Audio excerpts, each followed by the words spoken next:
Dans notre série Cultivons notre jardin, ce petit détour par Chaumont-sur-Loire qui organise autour de son château et pour la 6e année consécutive un festival des jardins. Thème cette année que d'eau, pour reprendre l'expression du toujours regretté MacMahon. Reportage Jean-Yves Perrin, Nathalie Calais.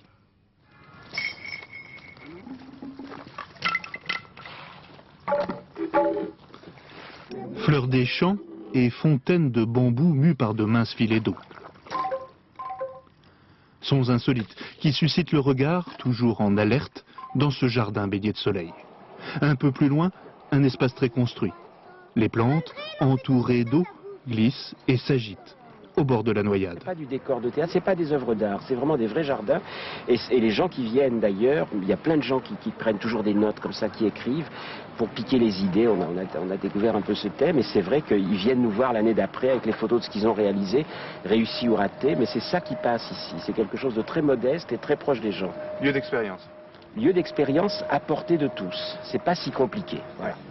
À Chaumont-sur-Loire, tous les jardins sont l'œuvre de paysagistes ou d'architectes, bien souvent épaulés par un sculpteur ou un plasticien. Qu'ils viennent pour l'art ou pour la botanique, le public a l'air d'aimer ça. On a des idées ici, on trouve beaucoup d'idées. J'ai 100 mètres carrés de jardin, vous savez, je ne peux pas en faire grand-chose. Non, mais c'est beau. Ils vont pas prendre un jardin, ils vont pas prendre un bloc, ils vont prendre une micro-scène, c'est-à-dire une association de deux plantes, de deux couleurs. Quand on est passionné de jardin, que l'on rencontre dans une journée, qu'on rencontre une plante, 2, 3, 4 plantes, on est heureux.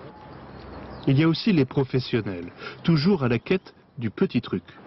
C'est exotique ça aussi. C'est une plante où ça vit chez nous. Oui, ça vit chez nous, c'est un légume oublié un peu.